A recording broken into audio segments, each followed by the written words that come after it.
On voit que effectivement, d'après le livre de Dieu, c'est l'histoire du livre d'Exode, ainsi que Genèse chapitre 15. Et là, c'est réitéré dans le livre d'Actes chapitre 7, où le frère Etienne fait un briefing et un résumé des effets bibliques.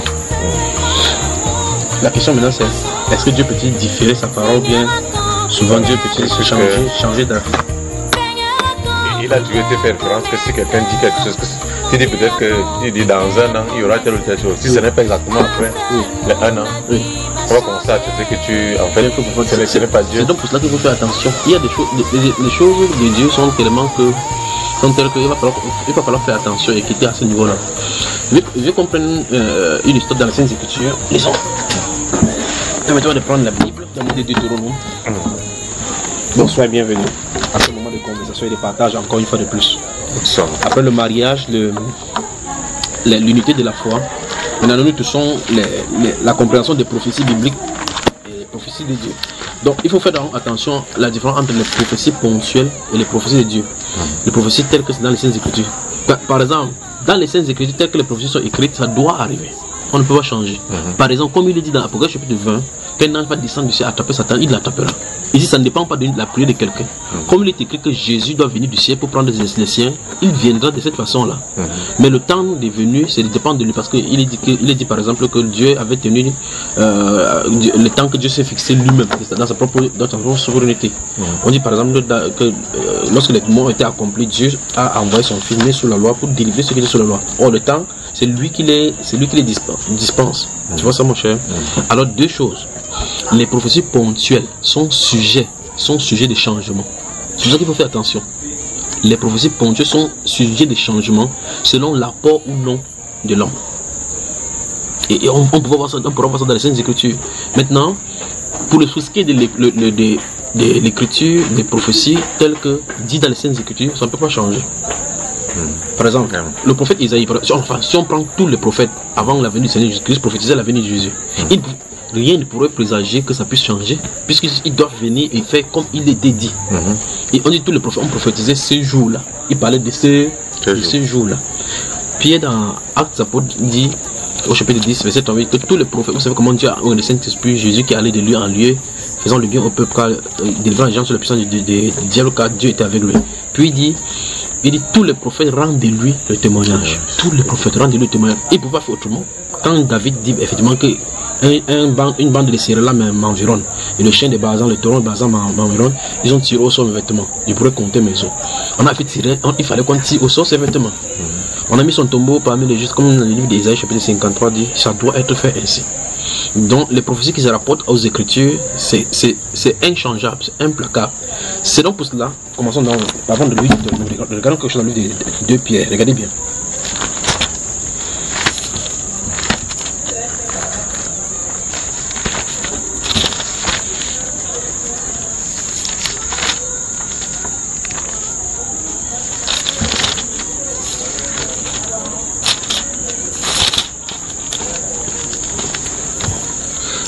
Pierre chapitre 1. Maintenant, lisons quelque chose. Verset 16 à 21. Allons-y. Ce n'est pas en effet en suivant des fables habilement conçues que nous vous avons fait connaître la puissance et l'avènement de notre Seigneur Jésus-Christ. Mais c'est comme ayant vu sa majesté de nos propres yeux. Car il a reçu de Dieu, le Père, honneur et gloire. Quand la gloire magnifique lui fit entendre une voix qui disait « Celui-ci est mon fils bien-aimé en qui j'ai mis toute mon affection. » Et nous avons entendu cette voix venant du ciel lorsque nous étions avec lui sur la sainte montagne. Verset 19. Et nous tenons pour d'autant plus certaine la parole prophétique à laquelle vous faites bien de prêter attention. Comme à une lampe qui luit dans un lieu obscur, jusqu'à ce que le jour vienne apparaître et que l'étoile du matin se lève dans vos cœurs. Sachant tout d'abord, vous-même, qu'aucune prophétie de l'écriture ne peut... Remarquez bien, remarquez très attentivement la façon qu'il est dit. Il dit sachant, on doit savoir cela, c'est la base. Quand on parle de prophétie, il dit sachant tout d'abord, donc au commencement, avant de comprendre n'importe quoi, comprenez que toute parole, que toute quoi, qu'aucune prophétie de l'écriture, qu'aucune prophétie de l'écriture ne peut être un objet d'interprétation particulière. Donc, remarque bien qu'il n'est pas dit qu'aucune prophétie ne peut être l'objet d'interprétation particulière. Il dit que la prophétie de l'écriture. Parce qu'en réalité, les prophéties qui sont ponctuelles sont sujets de modification. C'est donc pour cela que la Saint-Esprit dit dans le 1 Thessaloniciens chapitre 5, verset 17, enfin, verset 17 à 20, il demande là-bas que là-bas, il faut qu'on ne méprise pas les prophéties, mais on examine. On doit examiner les prophéties. Alors, quand on examine, le but d'examen de prophétie, c'est pas pour savoir si c'est faux ou c'est vrai, c'est pas pour cela en réalité, c'est pas seulement pour cela. Il est question de voir pourquoi telle ou telle chose s'est passée ainsi. On va voir dans les Saintes Écritures, dans le livre de prophète, comment ça se passe. Ok, il dit sachant donc tout d'abord vous-même.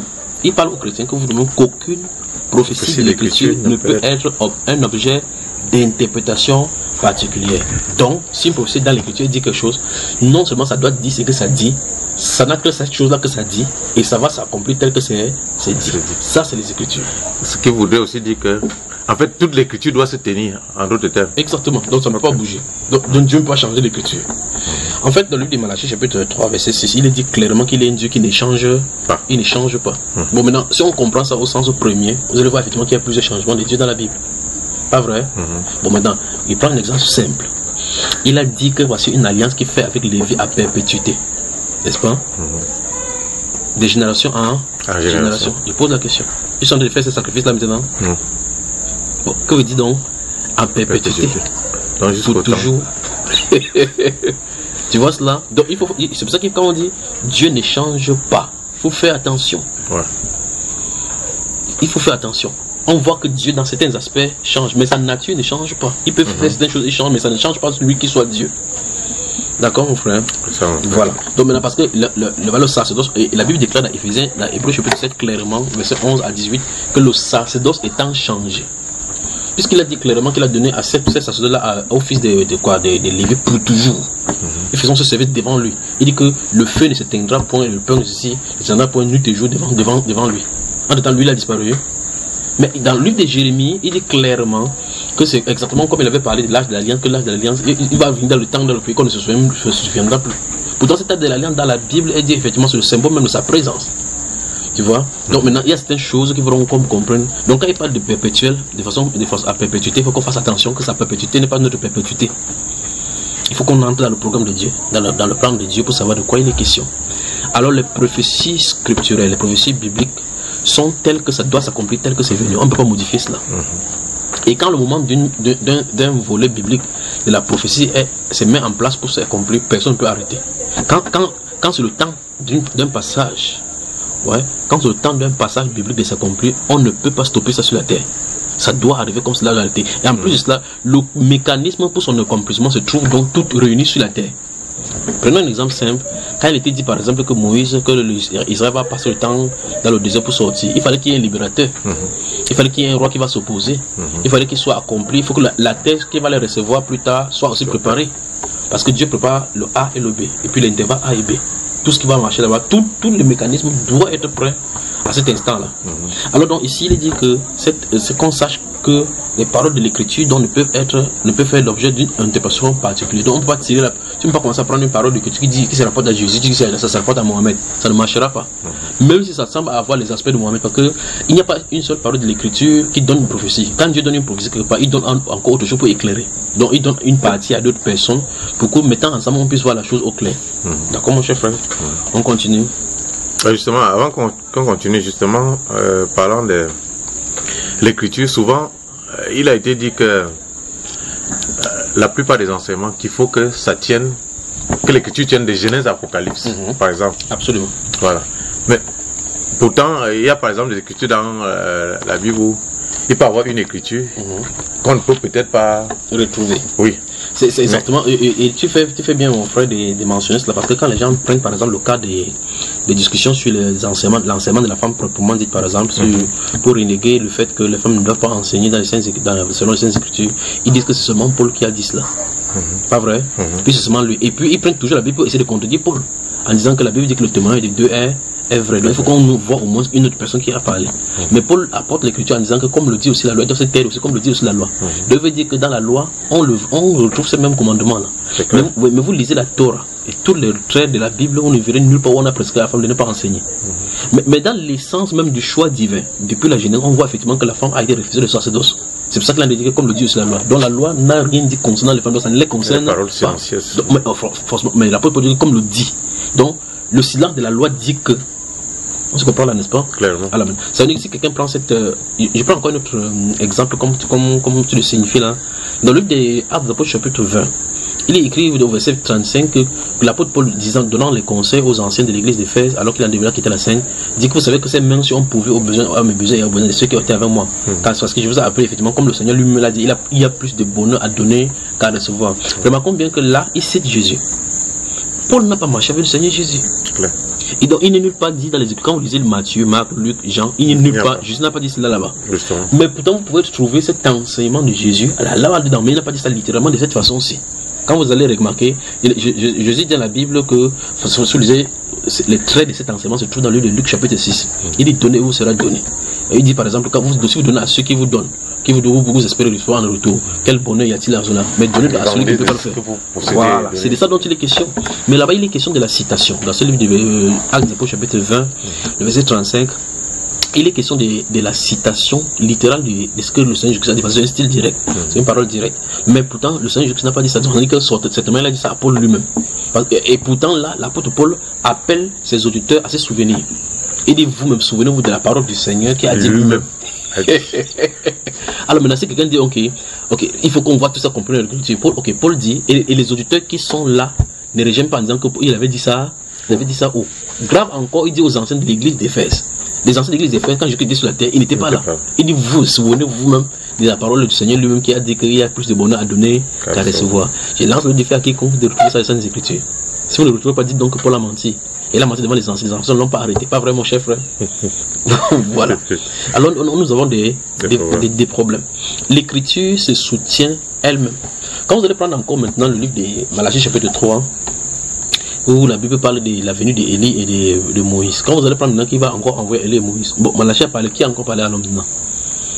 Vous ne pouvez pas rejeter cela.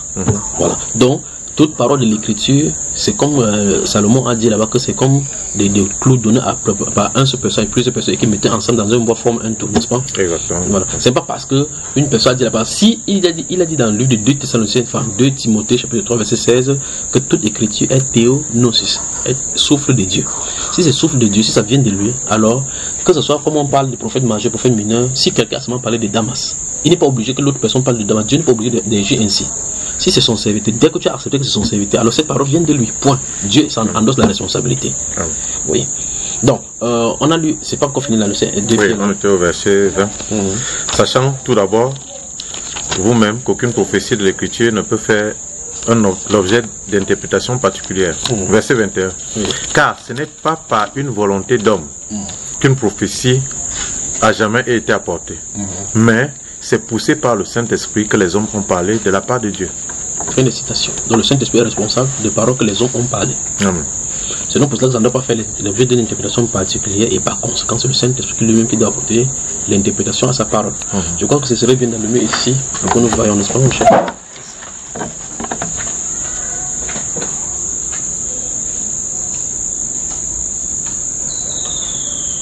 Merci. Voilà. Là, la lumière soit. Et la lumière. Donc, avant que nous ne continuions, c'est fini là, le verset est fini. Oui, verset 21. Donc, avant qu'on ne commence, on ne peut pas confondre les prophéties ponctuelles aux prophéties bibliques. C'est-à-dire aux prophéties qui sont dans les Écritures. Vous ne pouvez jamais prier que Jésus ne vienne pas enlever l'Église. Et il n'y aura plus jamais de prophétie pour dire que Dieu a changé la vie sur l'enlèvement. Parce que c'est un programme qu'il a arrêté d'avance. Quand il a arrêté d'avance, il nous a donné l'information. Or, les prophéties ponctuelles peuvent être modifiées. Parce que les prophéties généralement ponctuelles sont attachées à des conditions. C'est pas ça que je comprends. Ici, pour le salut, il n'est pas question de conditions. C'est pour ça que le salut n'a pas besoin de conditions. Vous voyez, quand il est venu pour nous sauver, tu étais présent quand il était sauvé? Non. Quand il est venu pour mourir pour le monde, il a entré en contact avec quelqu'un pour demander s'il les sauve ou pas. Pas du tout. Il a dit que voici, je viens pour faire, oh Dieu, ta volonté. Il se causait là-bas entre eux. Il a décidé, toi tu étais là. Non. Il dit, je viens pour faire, oh ta volonté. Il dit, c'est par l'expression de cette volonté, en vertu de cette volonté-là, que nous sommes sauvés. Donc il a décidé là-bas. Tout ce que le Père m'a donné. Quand il fait le choix là-bas, toi tu étais là. Donc ça ne dépendait pas d'aucune condition. Donc tu ne peux pas faire autrement. Alors maintenant, pour ce qui est des prophéties ponctuelles, quand il n'y a pas de prophéties ponctuelles, il est question, par exemple, de dire que, ok, frère, je souhaiterais aller en Afrique du Sud demain. Et puis le Seigneur dit, ainsi dit le Seigneur, ne va pas en Afrique du Sud parce que si tu vas demain, l'avion va faire l'accident. Tu vois, ça c'est une prophétie ponctuelle. La personne qui l'entend a deux alternatives. Soit il écoute la voix et dit, ça c'est la voix de Dieu, ne voyage pas. Tu vois cela? C'est pour ça que Dieu montre certains événements qu'on peut prier et changer ces événements-là. Parce que les événements qui sont contenus dans les prophéties ponctuelles dans notre vie sont les choses de la vie quotidienne dont les puissants ténébreux manipulent l'extérieur, manipulent les événements. Et par conséquent, quand on parle des prophéties, donc, ce sont la parole apportée par le Seigneur pour amener les modifications à ces événements-là. Par conséquent, s'il est question de plan de l'ennemi, on puisse modifier cela par la prière. C'est-à-dire appeler l'armée céleste dans notre intercession pour que Dieu envoie l'armée céleste à briser ses plans. Mais quand un prophète se présente en disant que voici telle situation qui se présente, qui se produira demain, sans donner les détails, et puis il dit voilà, ça va se produire demain. Quelqu'un entend cela, il entre dans l'intercession, il dit oh Seigneur, c'est quelque chose de mauvais, il faut que ça se produise. Et demain ça ne se produit pas. Vous direz maintenant que ça c'est un faux prophète. C'est pour ça que la qualification de faux prophète, ce n'est pas uniquement parce qu'il a dit quelque chose, ça n'arrive pas. Ouais, cela n'est-ce pas? Et quand les gens n'ont pas compris cela, ils ne peuvent pas saisir donc ce que la Bible a dit. Parce que Dieu peut dire quelque chose pour pousser les gens. L'Esprit peut parler de quelque chose pour pouvoir pousser les gens à ne pas agir. Dans les Saintes Écritures, on a vu l'apôtre Paul, lorsqu'il devait aller sur le chapitre 20, après avoir dit cela, comme il citait tout à l'heure aux anciens, au chapitre 21, il va aller chez Philippe l'évangéliste. Je crois que c'est mieux quand il fait un tour en livre. Le Seigneur te bénisse.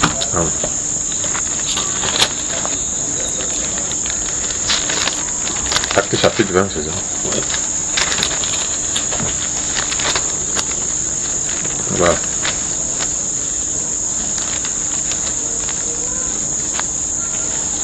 Dans le chapitre 20, regardons, je vais lire à partir du verset verset 35, non j'ai dit tout à l'heure, d'accord? Et puis on va aller au chapitre 21, ou bien on est au chapitre 20, la fin du chapitre 20. Je crois que c'est mieux qu'on est au chapitre 21 déjà. Ouais.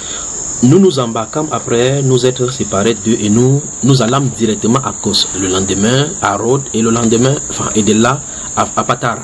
Et ayant trouvé un navire qui faisait la traversée vers la Phénicie, nous montâmes et partîmes. Écoutez bien, souvenons-nous, juste de prendre le chapitre 20 et le chapitre 21, continuons de toute façon. Quand nous fûmes en vue de l'île de Chypre, nous la laissâmes à gauche poursuivant notre route du côté de la Syrie. Et nous abordâmes à Tyr où le bâtiment devait décharger sa cargaison. Écoutez, verset 4, nous trouvâmes les disciples et nous restâmes là 7 jours. Écoutez bien, c'est ça. Les disciples, mon frère lit. Les disciples, poussés par l'Esprit, disaient à Paul de ne pas monter à Jérusalem. Pardon, frère? Les disciples, poussés par l'Esprit, disaient à Paul de ne pas monter à Jérusalem. On a un problème ici. On a un problème. Qu'est-ce qui les animait? L'Esprit. Quel esprit? Le Saint-Esprit. On n'a pas dit mais l'esprit mauvais. Parce que si c'était maintenant, quelqu'un dirait que ça c'est un esprit mauvais qui a développé le plan de Dieu. Pas vrai, frère? Ouais, vraiment. Tu vois, donc si on ne comprend pas les Écritures, on peut pécher contre le Saint-Esprit sans s'en rendre compte. On a dit clairement les disciples poussés par l'esprit. On n'a pas dit par l'esprit malin. On n'a pas dit que c'est un esprit malin qui est entré dans les disciples pour essayer de les détourner pour le plan de Dieu. Or, Paul parle comme ça parce qu'il désire arriver à Jérusalem avant la Pentecôte, pendant la Pentecôte. Continuons. Il dit, mais lorsque... Oui. Mais lorsque nous fûmes au terme des 7 jours, nous nous acheminâmes pour partir. Et tous nous accompagnaient avec leurs femmes et leurs enfants jusqu'hors de la ville. Nous nous mîmes à genoux sur le rivage et nous priâmes. Puis, ayant pris congé les uns des autres, nous montâmes sur le navire et ils retournèrent chez eux. Verset 10 et suivant. Verset 10. Comme nous étions là depuis plusieurs jours, un prophète nommé Agabus descendit de Judée et vint nous trouver. Il prit la ceinture de Paul, se lia les pieds et les mains et dit: voici ce que déclare le Saint-Esprit. L'homme à qui appartient cette ceinture, les Juifs le lieront de la même manière à Jérusalem et le livreront entre les mains des païens. Stop, ça c'est la première chose. Voici ce que le Saint-Esprit a déclaré. Le verset suivant. Verset suivant, verset 12. Quand nous entendîmes cela, nous et ceux de l'endroit, nous priâmes Paul de ne pas monter à Jérusalem. Pardon, frère. Bon, le Saint-Esprit a dit quoi? Le Saint-Esprit a dit qu'il devait monter. Et ceci dit prie quoi? Et que... On prie pour qu'il ne monte pas à Jérusalem. Verset 13. Verset 13. Alors il répondit, que faites-vous en pleurant et en me brisant le cœur? Je suis prêt non seulement à être lié, mais encore à mourir à Jérusalem pour le nom du Seigneur Jésus. Ok. Verset 14. Comme il ne se laissait pas persuader, nous n'insistons pas. Et nous dîmes que la volonté du Seigneur se fasse. Donc, on a un problème ici. Ce verset, c'est venu montrer clairement qu'il voulait savoir si c'est la volonté parfaite du Seigneur qui monte ou pas. Exactement. Tu vois? Donc, voilà donc ce qu'il en est avec les prophéties ponctuelles. Et lorsqu'on va voir dans la progression, justement, quand Paul va arriver là-bas, au chapitre 20, dans la suite de ce chapitre-ci, il va aller trouver les anciens de l'église. Après, il va saluer l'église à Jérusalem. Il va monter, il y a des gens qui ont fait des vœux là-bas, il va les coiffer, on va demander des pouvoirs, les défenses. Il va entrer dans le temple et subitement il y aura le tumulte qui sera causé. À partir de ce tumulte-là, ça va aller de dégringolade à dégringolade. Au point où on va le chicoter au chapitre 22. On va donner les cours par l'esprit. Et puis là-bas, il va déclarer qu'il était romain. En disant au tribun que est-ce qu'il est normal de taper sur un soldat romain, même quand il n'est même pas condamné.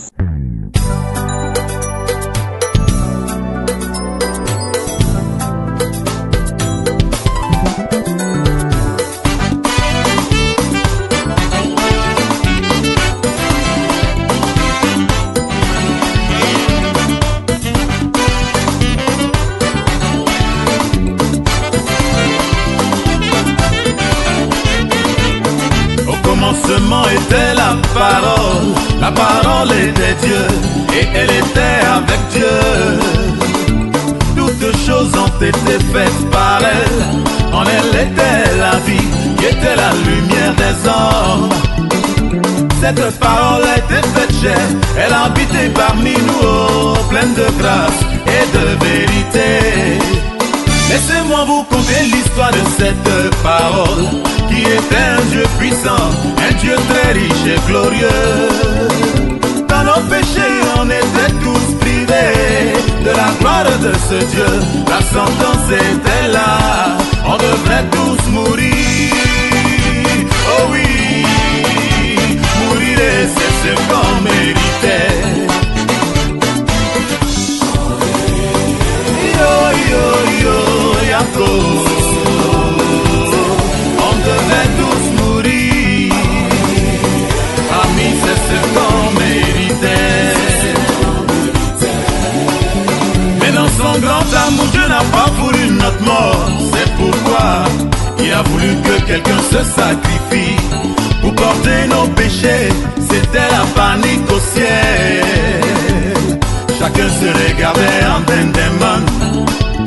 Alors Dieu a regardé les anges ont regardé les vieillards ont regardé en bas et ils ont dit: quel intérêt avons-nous à mourir pour ces gaous-là qui ne font que pécher? En tout cas, non, on peut pas. Alors c'était gâté pour nous, on était condamnés à mourir. C'était ça notre salaire. Hey, yo, yo, hey. C'était ça notre salaire. On était tous condamnés à mourir. Il devait avoir effusion de sang pour nous sauver.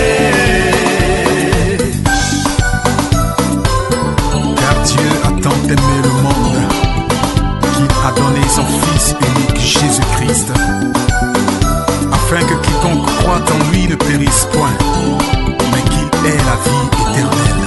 C'est ainsi que Jésus-Christ, la parole, s'est élevée avec un regard plein d'amour pour nous et s'est proposé de porter nos péchés et de faire tomber sur lui le châtiment qui nous était réservé.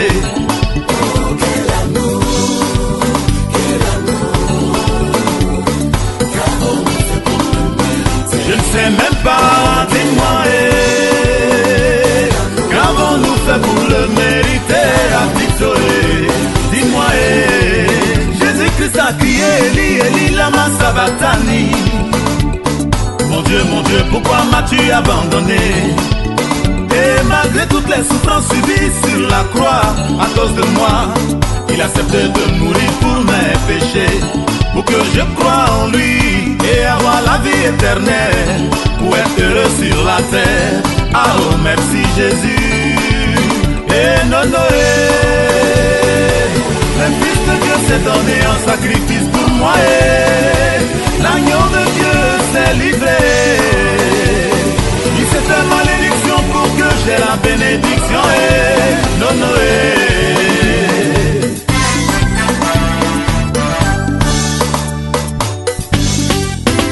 Mon âme bénit l'Éternel, que tout ce qui est en moi loue son Saint-Nom. On y va.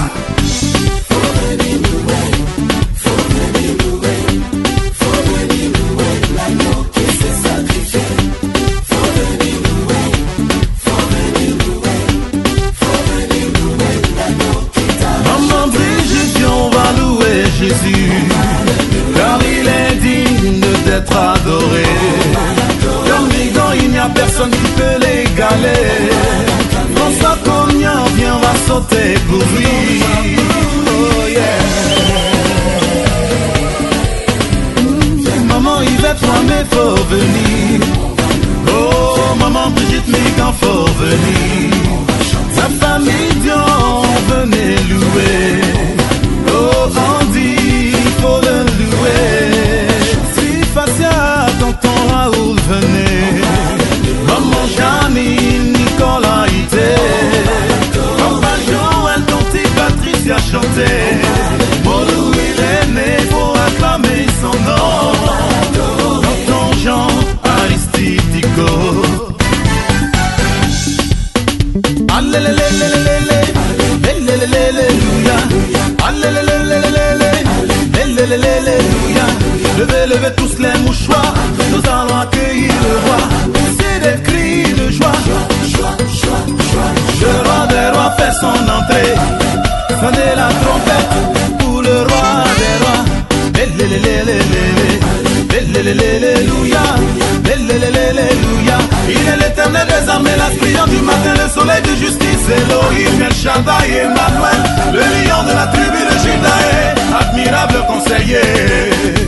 Il est l'Adam, l'avocat, le tout-puissant, l'alpha, l'oméga, l'amen, l'apôtre de notre confession, et le vrai de l'éternel, l'auteur de la foi, celui qui mène à la perfection, l'auteur du salut éternel, le fils bien-aimé, le bienheureux, seul souverain, le pain de vie, le souverain pasteur, la pierre de l'angle, le soleil levant, la convoitise de toutes les nations, l'élu de Dieu.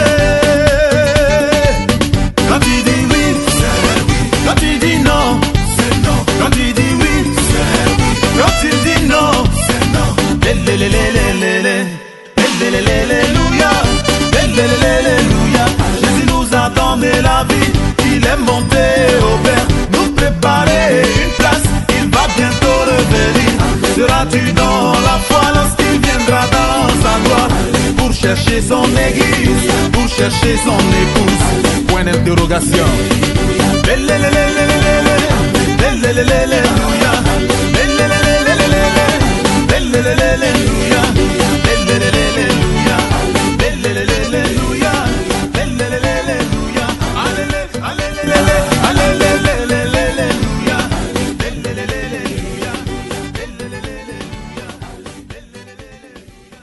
Après quelques petites interruptions musicales, nous continuons, n'est-ce pas?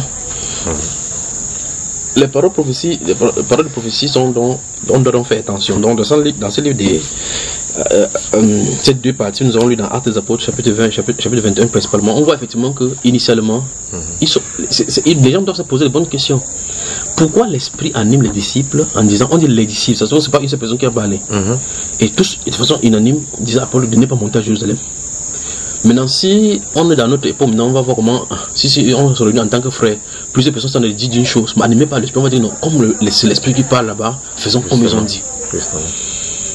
Un prophète vient, se présente, il prend le ceinture, il attache la main et les pieds, et puis il dit, ainsi parle l'Esprit, l'homme à qui appartient cette ceinture sera lié de la même façon par les Juifs et sera livré aux païens. Tout le monde a écouté. La Bible déclare, Luc dit nous. Lorsque nous entendons, c'est le nom Luc qui écrit ça, lui était présent. Il dit que nous prions Paul de ne pas monter à Jérusalem. Après, on dit quand on ne se laissait pas persuader. Oh, remarquez bien, dans le chapitre 20, parce que là nous sommes au chapitre 21. Dans le chapitre 20, ça suppose que 16 événements avant d'arriver, le Saint-Esprit a prévenu Paul l'apôtre. Oui. Parce qu'au chapitre 20, il dit que par toutes les villes où je passe, le Saint-Esprit m'a averti que des liens et des mutilations à Jérusalem. Pas vrai? Il dit, mais je ne fais de ma vie aucun cas comme s'il m'était précieux. Tu vois cela? Donc, alors maintenant, il y a plusieurs choses à faire ici. Je ne sais pas si on pourra s'en sortir là maintenant. Parce que là, sur ces cas-là, on pourra vraiment épiloguer maintenant. Donc, ça veut dire que, et là, c'est la conclusion des disciples lorsqu'ils ne se laissaient pas persuader qu'ils ont compris. Donc, dans ces voies-ci que de la volonté de Dieu se passe. Et là, dans la progression, on va comprendre que la volonté de Dieu, effectivement, c'était qu'il parte à Jérusalem. Parce que Jérusalem était le point de chute par lequel on devait l'amener à Rome. Il fallait donc qu'on l'arrêta avant de le transporter à Rome. Maintenant, dans le chapitre 22, à la fin de ce chapitre 21, lorsqu'il y aura le tumulte, on va le prendre au chapitre 21, le chapitre 22, il va durer là-bas sur Festus et autres là-bas. Il va faire appel donc à César. Mais avant de faire appel à César, la Bible déclare, quand il était en prison la nuit, Christ Jésus est venu s'asseoir sur la chaise, il dit pour ça, oui, t'as bien tapé, oui. Courage d'accord mon cher. Il n'est pas venu pour le libérer. Pour ce qui était de l'apôtre de Paul, Jean et Pierre dans Actes chapitre 4 et chapitre 5, quand on les avait mis en prison, les anges ont venu ouvrir la prison que sortait, aller prêcher cette promesse dans le temps. Pour le cas de Jacques, on ne l'a pas libéré, on n'a pas payé quoi le libérer, on a coupé son cou, il a laissé tranquille. Pour Étienne, on l'a lapidé, on n'a rien dit. Tu vois ça, frère? Pour le cas de Pierre, on l'a attrapé au chapitre 12 des Actes des Apôtres, l'église a prié, il a envoyé un ange ouvrir la grille, il est sorti. Pour lui, il a laissé à l'intérieur. Parce que tu peux être en prison selon sa volonté, être hors de la prison selon sa volonté. S'il veut, il t'enlève, s'il veut, il ne t'enlève pas. Mais dans tous les cas, il peut te laisser là-bas selon sa volonté pour que son temps s'accomplisse. Il l'a fait avec Joseph.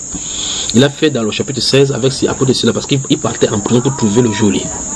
Tu vois ça, frère, comment Dieu peut utiliser tout. C'est pour ça que tout sur la vie des serviteurs de Dieu est utilisé par Dieu. Amen. Maintenant, dans ce chapitre 21 et suivant, donc, Jésus va le dire de la même façon comme tu as témoigné devant le Festus et au-delà, il faut que tu témoignes à Rome. Il va parler de son nom là-bas, puisque son appel, quand on va lire le chapitre 22, justement, à partir du verset 12 jusqu'à 16, il va parler là qu'effectivement que je te suis apparu, donc pour te montrer des choses que tu vas voir, tu vas porter mon nom devant les rois. Il n'a pas dit que c'est pas le tapis rouge, comment tu vas aller. C'est pas les chaînes. Tu vas y arriver. Tu vois ça, frère? Donc ce qu'il veut dire, c'est que quoi? C'est qu'en réalité, ce que le Saint-Esprit lui a averti, disait, et puis c'était la volonté parfaite de Dieu.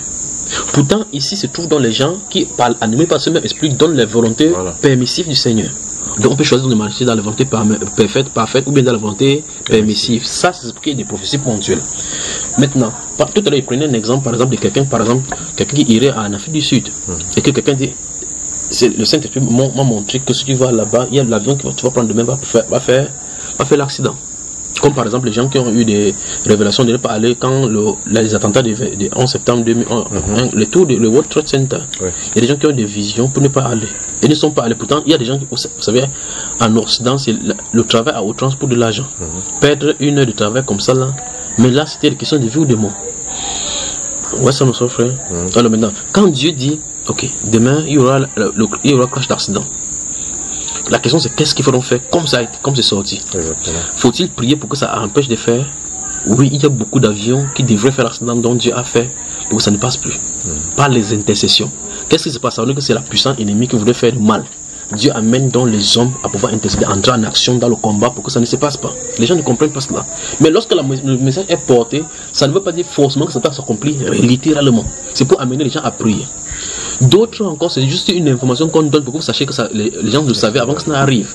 Et pourtant, vous voyez que dans les deux cas, on dit prions. Quand on dit on prie, on dit bon, on a prié, ça n'est pas arrivé parce que, alors ça dit notre prière n'a pas été entendue, c'est parce que Dieu voulait vous donner l'information que ça va arriver. Donc dans un cas, comme dans un autre, il faut savoir si oui ou non c'est arrêté. On se comprend jusque-là, mon frère. Voilà. Donc, ici, Jésus vient entériner cette prophétie-là en disant qu'il faut que tu partes à Rome, tu vas témoigner devant mon nom. Quand il fait ça, il finit, il disparaît, il rentre au palais en haut. Voilà. Après, dans celui-là, il y aura une tractation, il va aller, même si en mer, il y a n'importe quoi. Jésus lui a dit qu'il va témoigner à Rome. Comment ça va se passer? Si les cagons se cassent, comment ça va se passer? Il va chuter où? À Rome. Ils ont chuté sur l'île de Chypre, mais c'est pas l'île Chypre, c'est pas Rome, parce qu'il a dit Rome. Amen. Alors donc il faut faire attention. Maintenant cet avion, ce qui va en Afrique du Sud demain, si ces personnes s'entendent dire je vais entrer à l'intérieur, je suis couvert par le sang de Jésus, par orgueil, ça frappe demain, il meurt. Mais pourtant, il a reçu l'avertissement. D'accord? Les Juifs dans le livre de Jérémie, on va voir cela. Avant, je ne sais pas s'il faut qu'on y aille. Allons-y. Regardons, ouvre le livre de Jérémie, chapitre 17. Pour Jérémie le prophète, le chapitre 17. En tout cas, pour ceux qui ont lu le livre du prophète Jérémie, vous savez de quoi, de toute façon, ce qui est là-bas. Il est question d'Israël. Il est question de l'idolâtrie. Il est question, Israël est dans son héritage. Tu vois cela? Israël est dans son héritage. Cet héritage a été prophétisé depuis Abraham, réitéré à Isaac, puis à Jacob, et puis donné aux 12. Il a fait effectivement José entrer là-bas, fait la répartition dans le livre de José chapitre 13, 14. Et donc maintenant, nous voyons maintenant que Israël se trouve dans des problèmes de l'idolâtrie tels que le prophète avait prophétisé. Le verset 4 nous intéresse. Le verset 3 et 4, allons-y. Verset 3. Je livre au pillage ma montagne et ses champs. Oui. Tes biens, tous tes trésors. Oui. Et tes hauts lieux, à cause de tes péchés sur ton territoire. Verset 4. Tu perdras par ta faute l'héritage que je t'avais donné. Oui. Je t'asservirai à ton ennemi dans un pays que tu ne connais pas. Oui. Car vous avez allumé le feu de ma colère et il brûlera toujours. Pose la question.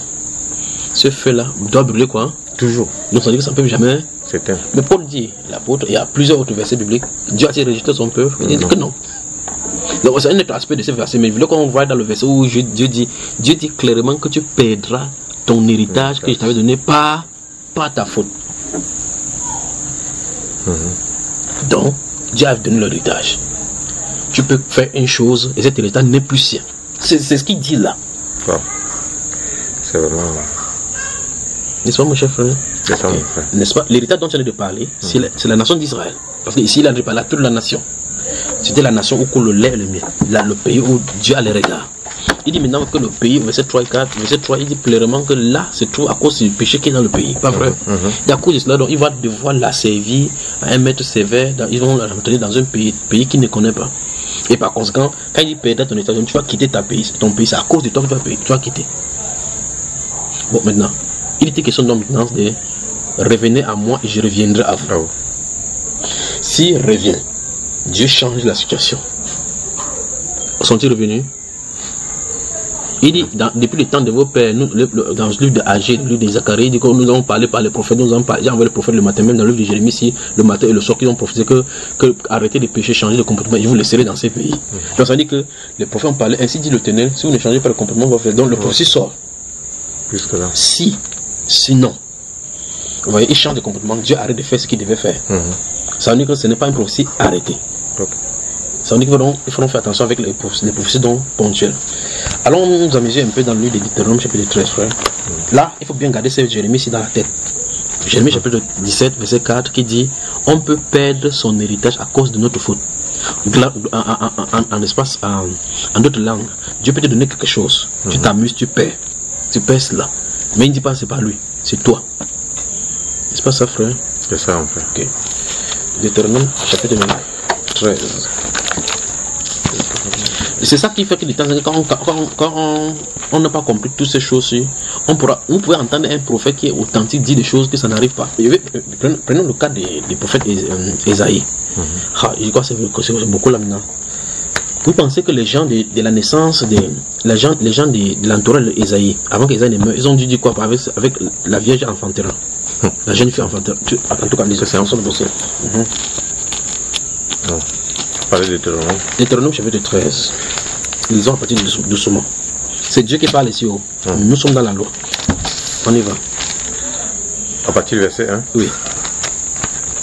Alors il est écrit: s'il s'élève au milieu de toi un prophète ou un songeur qui t'annonce un signe ou un prodige, et qu'il y ait accomplissement du signe ou du prodige dont il t'a parlé en disant allons après d'autres dieux, des dieux que tu ne connais point, et servons-les. Verset 3, tu n'écouteras pas les paroles de ce prophète ou de ce songeur, car c'est l'Éternel, votre Dieu, qui vous met à l'épreuve pour savoir si vous aimez l'Éternel, votre Dieu, de tout votre cœur et de toute votre âme. Arrêtons de poésie, parlons. Puisse le Seigneur nous venir en aide. Amen. On va lire ça doucement encore, d'accord, frère. C'est pas encore terminé parce qu'on va descendre vraiment en bas pour voir. Dieu dit que les prophètes qui disent des choses pour entraîner les gens dans l'idolâtrie, c'est lui qui éprouve le cœur. C'est terrible. Mais Pierre dit dans le livre de 2 Pierre chapitre 1, il y a eu parmi le peuple de faux prophètes. Et il y aura de même parmi de faux docteurs qui introduiront des sectes pernicieuses et qui, régnant le maître qui les a rachetés, attireront sur une lune soudaine. Il dit qu'il y a eu parmi le peuple. Mais Dieu dit que parmi ce peuple, c'est celui qui les met comme ça à l'épreuve. Est-ce à dire que c'est Dieu qui inspire les faux prophètes? Que non. Ça veut dire que Dieu permet qu'ils soient là pour regarder ceux qui sont consistants à sa parole. La question c'est, Dieu a-t-il besoin de savoir cela? Dieu dit dans le livre de Genèse chapitre 18, il dit que, parlant d'Abraham, que le cri de Sodome est monté jusqu'à lui, il est descendu pour voir. Donc Dieu a besoin de venir, c'est comme un agent d'enseignement pour aller sur place pour vérifier. Oui. Donc Dieu dit que il dit, tu n'écouteras pas les paroles de ces prophètes. Mais regardons à l'esprit que, au verset 1, il est dit, s'il se lève au milieu de toi, il se lève un prophète ou un songeur qui t'annonce un signe ou un prodige. C'est une annonce, un signe, un prodige. Il dit que, et qu'il y ait accomplissement. Donc les faux prophètes, on n'a pas dit que les faux prophètes disent des choses, ça ne s'accomplit pas. Voilà, ça s'accomplit. Donc ça veut dire que tu acceptes quelqu'un de faux prophète ou bien de vrai, ce n'est pas sur le signe du fait que ça s'accomplit ou pas. Les critères doivent aller au-delà de cela. La preuve, les marabouts disent des choses, ça arrive. Dans Actes chapitre 9 et chapitre 16, on a vu la femme de Actes chapitre 16 là, qui disait des choses qui sont vraies. On dit qu'elle procurait un grand gain. Elle ne pouvait pas donner les gains chaque fois. C'est tout le mention qu'elle racontait aux gens. C'est qu'un des choses, on va l'attraper, on va la chicoter. Ça veut dire que ça donnait. Ça donnait. Mais là, Simon le magicien, la Bible déclare qu'elle avait longtemps surpris des gens qui l'écoutaient. Parce qu'on disait que c'était la magie, celle qui était à grande. C'est que les choses qu'ils faisaient, c'était vrai. Parce qu'en réalité, les prophètes travaillent avec l'esprit. Remarque bien qu'il dit les prophètes, je n'ai pas dit le faux ou le vrai. Que ce soit le faux, travaille avec l'esprit. Maintenant, c'est la dimension de l'esprit, ou encore la catégorie de l'esprit avec laquelle l'un et l'autre travaillent. C'est ça, la distinction de cela. Il faut donc savoir si celui qui travaille avec celui-ci est en harmonie avec les Saintes Écritures. S'il est en harmonie avec les Saintes Écritures, là maintenant, on peut le qualifier. La question maintenant qu'il pose, c'est comment ceux qui n'avaient pas les Saintes Écritures totalement pouvaient-ils donc savoir cela en harmonie? Nous passons dans notre père de manger, mais on ne va pas rentrer pour les défendre dans le passé. Nous ne voulons le Saintes Écritures maintenant de façon totale. D'accord?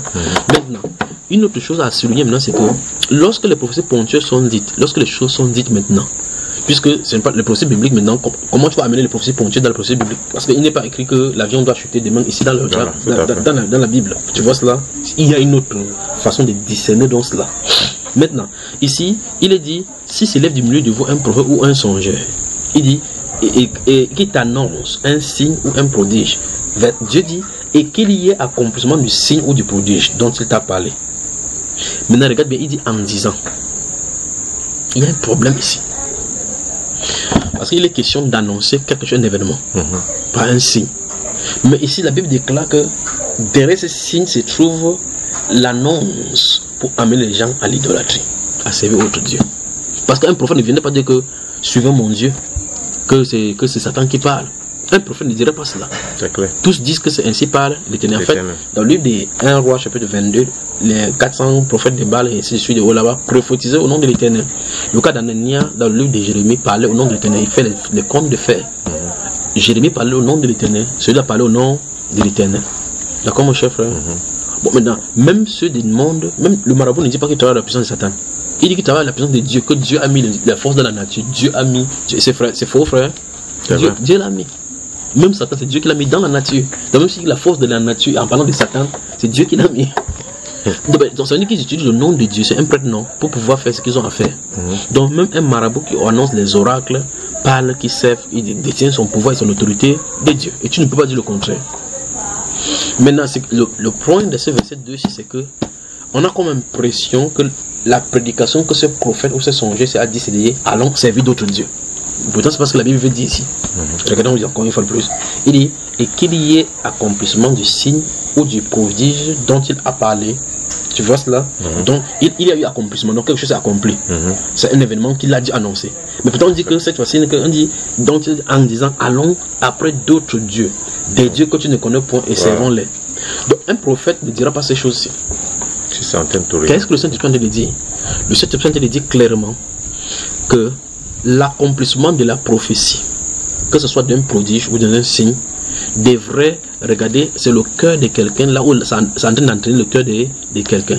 Est-ce que ça entraîne ton cœur à quitter la voie du Seigneur de la Bible ou bien à servir d'autres divinités?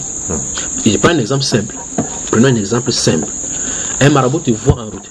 Il te dit, ton grand-père au village cherche à faire telle chose, telle chose, telle chose, telle chose. Quand tu vas quitter ici, tu vas faire, prends l'arbre, si tu plantes là-bas, demain ça va pousser et que demain tu vas voir, pour ceux qui cherchent par exemple les enfants. Après 3 mois, ta femme sera enceinte. Après 3 mois, ta femme est effectivement enceinte. Tu vois les événements progresser. Tu dis maintenant que franchement, les marabouts maintenant servent Dieu, vont suivre les marabouts. Tu vois que les produits se sont accomplis exactement comme il se doit. Mais avec cela, tu es sorti d'abord pour servir d'autres dieux. Dieu dit que c'est toi qui lui as été prouvé. Parce qu'en réalité, les signes, les produits sont arrivés tels quels. Et par conséquent, ça t'a entraîné à servir d'autres divinités. C'est ce que Dieu a dit. Mais il dit que c'est lui qui envoie, qui est en train d'éprouver. Pas que c'est lui qui a donné l'esprit au prophète. Continuons. Verset 4. Verset 4. Vous irez après l'Éternel votre Dieu, et vous le craindrez. Vous observerez ses commandements, vous obéirez à sa voix, vous le servirez et vous vous attacherez à lui. Qu'est-ce que Dieu a de faire ici? Dieu a de dire clairement que souvenez-vous que aucun commandement, aucune personne ne peut venir, venant de moi, vous détacher de moi. C'est ce que c'est indirectement ce que le Seigneur a dit ici. Il ne veut pas là dire que si c'est serviteur, parce qu'il a dit clairement que celui qui a amené les gens à les éprouver, il dit pour savoir si vous aimez de tout votre cœur, de toute votre âme. Donc ça dit si ça se détache pour que tu quittes pour aller comme ça servir les divinités étrangères, ça ne venait pas de Dieu. Parce que le prophète de Dieu apporte la parole pour réconcilier les gens avec Dieu chaque fois. Le but des prophètes dans les Saintes Écritures, c'était de porte-parole pour diriger les gens et corriger les gens qui glissaient de ça et là, comme le prophète a dit dans le chapitre 18 d'un roi, en disant que jusqu'à 4 clocherons ou de 2 camps, si Baal est Dieu, allez avec lui, si Dieu, si c'est l'Éternel qui est Dieu, reste avec lui. Donc les prophètes de l'Éternel amènent les gens à le suivre à lui, à revenir sur sa voie, et sa voie est où? Dans les Saintes Écritures. Parce que tous les prophètes de l'Ancien Alliance vont dire, tel que pour prescrire Moïse, vous êtes éloigné de la loi que Dieu a donnée à nos pères. Donc ça veut dire que cette loi qui a été écrite, Dieu s'attend à ce qu'on le veuille. Mais les gens, au courant des temps, quittaient pour aller servir des Baal, Moloch et tous les autres Nebouchadnezzar et tous les autres divinités là-bas d'Agon. Dieu dit, vous devez revenir là-dessus, vous devez servir de tel que Moïse a dit, le modèle qui a été mis. Voilà les porte-paroles. Et donc, au courant de leur ministère, ils font des prodiges pour prouver que c'est Dieu qui les a envoyés, pour qu'ils puissent rentrer, se retourner dans la parole. Tandis que les prodiges et les songes ou quoi que ce soit que les prophètes de la Bible disent, c'est pour rattacher finalement les gens à la Bible. Mais Dieu met en garde les gens que si un songe vient, une accomplissement vient, si ça vous éloigne de lui, ça ne vient pas de lui, c'est ce qu'il a dit. Voilà. Continuons. Et par la suite, mais il va même demander, peut-être vous pouvez dire comment nous reconnaître. Bon, continuons la chose. Oui, et puis je ne sais pas pourquoi ils font un distinguo entre prophète et songeur. On va y aller, c'est encore une chose. Parce qu'il y a des prophètes, comme Dieu a dit à Moïse par exemple, les prophètes sont de catégorie par catégorie. Il y a des prophètes que Dieu parle face à face, d'autres qui parlent dans des visions, d'autres qui parlent dans la nuit, d'autres qui parlent par rapport au rêve, d'autres qui parlent par son esprit. C'est comme ça les différents prophètes, d'accord mon frère? Voilà, verset 5. Ce prophète ou ce songeur sera puni de mort, car il a parlé de révolte contre l'Éternel, votre Dieu, qui vous a fait sortir du pays d'Égypte et vous a délivré de la main de servitude, de la maison de servitude. Et il a voulu te détourner de la voie dans laquelle l'Éternel ton Dieu t'avait ordonné de marcher. Tu ôteras ainsi le mal du milieu de toi. Donc, les prophètes qui prophétisent pour amener les gens contre Dieu, ou bien hors de la voie de Dieu, sont dans la malédiction. C'est la première chose.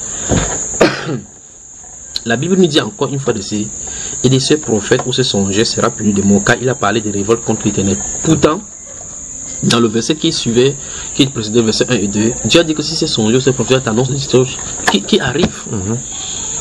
Où est-ce qu'il a parlé de révolte contre Dieu? C'est que cet événement-là t'a amené hors de la voie. Il dit bien, c'est très important de comprendre que, comme les gens se disent, non, je suis allé chez tel pasteur, il a dit quelque chose. La question c'est, à l'issue de ça, tu t'es approché davantage à Christ Jésus ou bien tu t'en es éloigné. C'est pas ça que je comprends. Voici le point essentiel. Est-ce que quand quelque chose te donne, ça amène dans ton cœur davantage à la crainte de Dieu? Est-ce que c'est ce que nous sommes en train de découvrir ici? Est-ce que quand la prophétie vient, ça amène les craintes? Dans le livre de 1 Corinthiens chapitre 14, lorsque la Bible parle de parler en langue au milieu de l'assemblée et puis de prophétise, disant que, en tout cas, ce serait mieux plutôt de prophétiser pour que les gens soient audicés. Il dit bien que si quelqu'un du peuple entre au milieu de vous et que tous prophétisent, on dit clairement que les pensées de son cœur sont dévoilées. Quand ça va se dévoiler, il va dire effectivement que personne ne me connaît effectivement ici. Donc franchement, s'il fait comme ça, c'est que Dieu est vraiment au milieu. Et qu'est-ce qu'il va se faire, frère? Il dit qu'il va se prosterner, il va faire quoi? Il va adorer Dieu et proclamera que Dieu est justement. C'est pas ça, frère? C'est ça. Donc, les vraies prophéties amènent le cœur à se plier à Dieu. Amen. 6. Verset 6. Si ton frère, fils de ta mère, ou ton fils, ou ta fille, ou la femme qui repose sur ton sein, ou ton ami que tu aimes comme toi-même, t'incite secrètement en disant, allons et servons d'autres dieux, des dieux que ni toi, ni tes pères n'avaient connus. C'est pas ce qu'on dit aujourd'hui. Allons lâcher le marabout. Ah, tout ce pouvoir vient de Dieu. Continue. D'entre les dieux des peuples qui vous entourent, près de toi ou loin de toi, d'une extrémité de la terre à l'autre, tu n'y consentiras pas et tu ne l'écouteras pas. Tu ne jetteras pas sur lui un regard de pitié. Tu ne l'épargneras pas et tu ne le couvriras pas. L'un de volets ici, c'est qu'il dit que les gens qui entourent Israël. Mais entre temps, les rabbins sont là aujourd'hui. Ils se disent que nous servons le même Dieu. Exactement. Mais la Bible dit que les pays qui vous entourent, vous ne servez pas le même Dieu. Et entre temps, le pape va là-bas, il vient avec un minimum, avec le Dalai Lama, chacun sa croix, l'autre le bout du tissu, l'autre le Coran. Après, il dit qu'ils servent le même Dieu. Dieu dit que les pays qui t'entourent, si on dit que servez le Dieu, ne partez pas. Il ne sait pas le même Dieu. Les rabbins disent que le Dieu de Mohammed, c'est le même Dieu que le Dieu d'Abraham. C'est terrible. C'est terrible. Continuons. Verset 9. Mais tu le feras mourir. Donc un vrai juif pour faire cela, quand le pape vient là-bas dire les bêtises, là, il faut les attraper, il les chicote bien là-bas, il le lapide le Dalai Lama, il lapide le grand imam de la mosquée d'Al-Aqsa. Ah oui, pour être en règle avec ces écritures. Oui, continue mon frère. Ta main se lèvera la première sur lui pour le mettre à mort. Et la main de tout le peuple ensuite. Tu le lapideras et il mourra.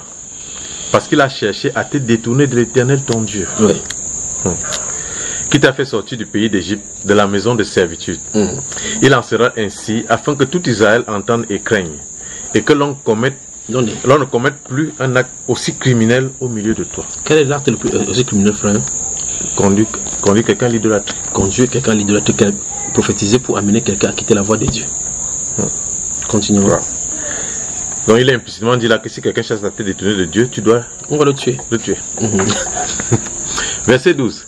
Si tu entends dire au sujet de l'une des villes que t'a donné pour demain l'Éternel ton Dieu, des gens pervers sont sortis du milieu de toi et ont séduit les habitants de leur ville en disant, allons et servons d'autres dieux, des dieux que tu ne connais point. Tu feras des recherches, tu examineras, tu interrogeras avec soin. La chose est-elle vraie? Le fait est-il établi? Cette abomination a-t-elle été commise au milieu de toi? Alors tu frapperas du tranchant de l'épée les habitants de cette ville. Tu la dévoreras par interdit avec tout ce qui s'y trouvera. C'est terrible. Et tu en passeras le bétail au fil de l'épée. Verset 16. Tu amasseras tout le butin au milieu de la place et tu brûleras entièrement au feu la ville avec tout son butin. On fait ça aujourd'hui, on va dire que crime contre l'humanité. Devant l'Éternel ton Dieu. C'est bon. Alors au chapitre 18, maintenant cette fois-ci. Dans le chapitre 18 de Deutéronome. Lisons du verset 9 jusqu'au verset 22. On y va doucement. Lorsque tu seras entré dans le pays que l'Éternel ton Dieu te donne, tu n'apprendras point à imiter les abominations de ces nations-là. Qu'on ne trouve chez toi personne qui fasse passer son fils ou sa fille par le feu, personne qui exerce le métier de devin, d'astrologue, d'augure, de magicien, d'enchanteur, personne qui consulte ceux qui évoquent les esprits ou disent la bonne aventure, personne qui interroge les morts. Non, aujourd'hui là c'est même dans l'église catholique que ça se trouve. On va même au cimetière, on leur rend même un culte. Et ici il est dit qu'on ne consulte pas cela, qu'on ne doit même pas trouver cela là-bas. Aujourd'hui c'est devenu Moura Coran au point où tout le monde se livre là-dedans. Maintenant, ici il dit qu'on ne doit pas trouver ça chez. Et il dit que ce sont les abominations de ces nations. Aujourd'hui on raconte plutôt que dans toutes les nations servaient Dieu. Avant que la Bible ne vienne, nos grands-parents servaient Dieu. La Bible dit le contraire. Maintenant, en lisant, en écoutant ceci, quelqu'un doit se poser la question véritablement, le pouvoir de marabout, ça vient de qui? Oui, mon grand-père un bon boc. Il parle dans la forêt. Ils font et aussi parle de Dieu. Vous voyez qu'à dans une cérémonie, quelqu'un dit que non, nous parlons de Dieu Tout-Puissant et aussi le Dieu de nos ancêtres. Donc il y a deux dieux. Ils appellent les dieux et puis ils appellent les ancêtres. Dieu dit que ça ne doit pas être pour ceux d'Israël. Souvenez-vous, Israël c'est un peuple à part, une nation sainte, un sacerdoce royal. Continuons. Car quiconque fait ces choses est en abomination à l'Éternel. Arrêtons là-bas. On a cité plusieurs choses en haut là. On a dit que ceux qui font passer leurs fils et leurs filles par le feu, comme à Moloch, on livrait les enfants. Ça dit que clairement ici, pas qu'on peut passer sur le feu, ça dit qu'on brûlait les gens au feu. Les fils et les filles, il y a des divinités qui demandaient de sacrifier des vierges, sacrifier les premiers-nés, ainsi de suite.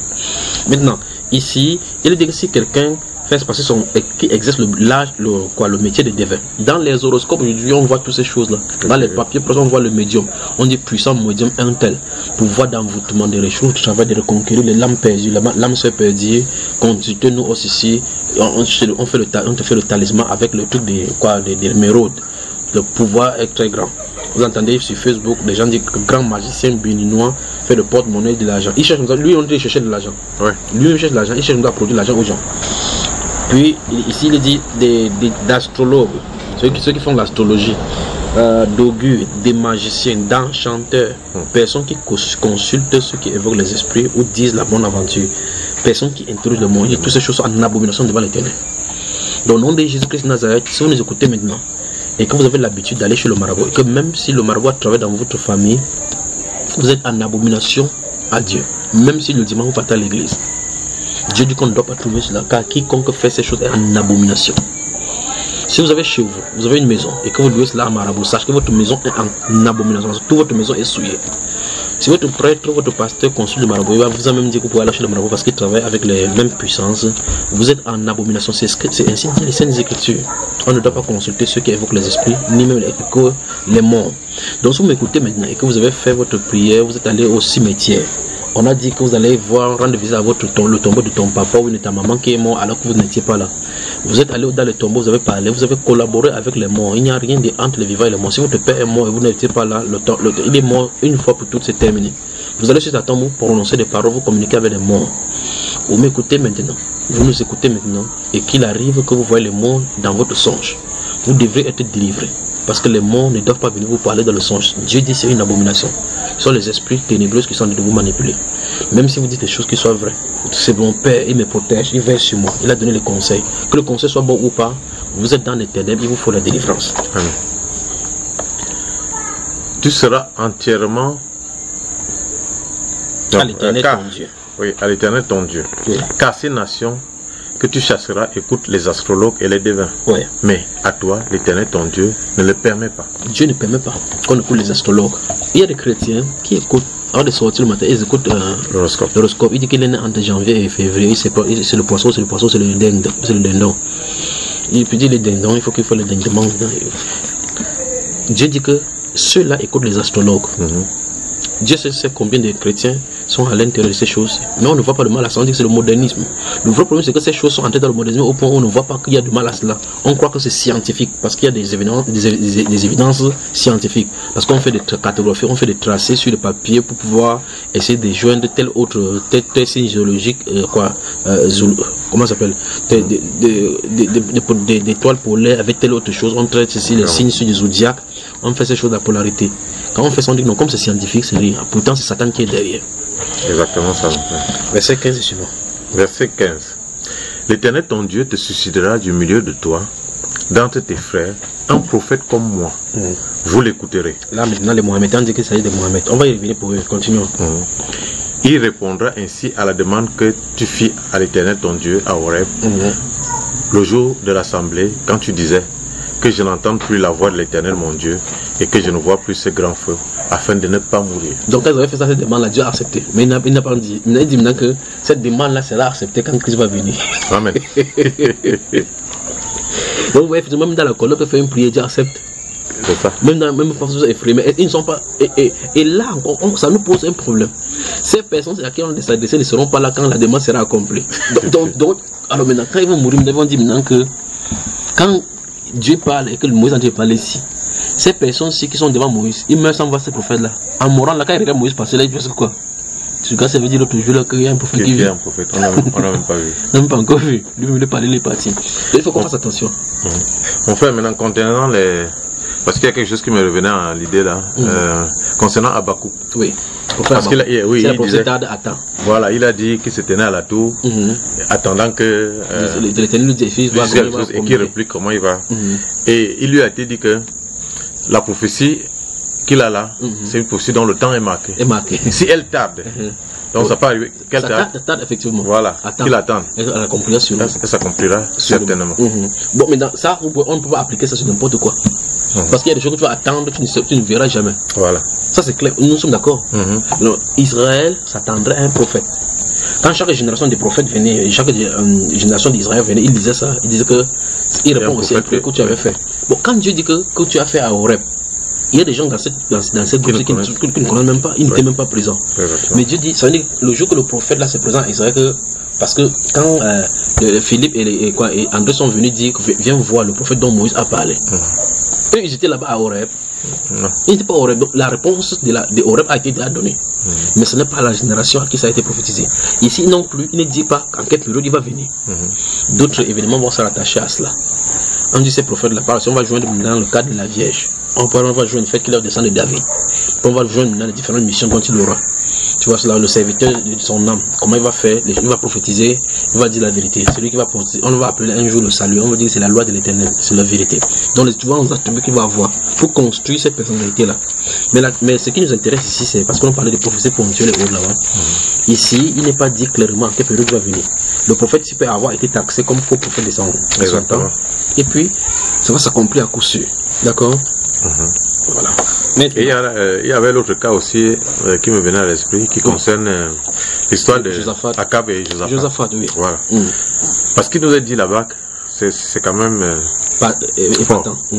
Parce qu'il nous dit là-bas qu'il y a Sédécias, oui, qui va venir, qui va se faire ses cornes de fer. Il y a le prophète Michée.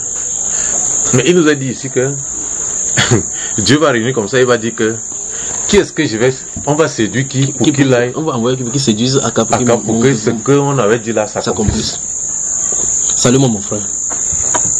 Donc le temps de prophétie était arrivé. Voilà. Comment ça s'accomplir? C'est pour ça qu'il parlait sur le plan spirituel, des événements se passent qui peuvent être décidés.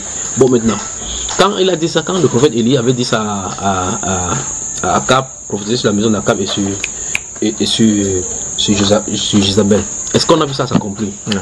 On n'a pas vu, on ne savait même pas comment ça va venir.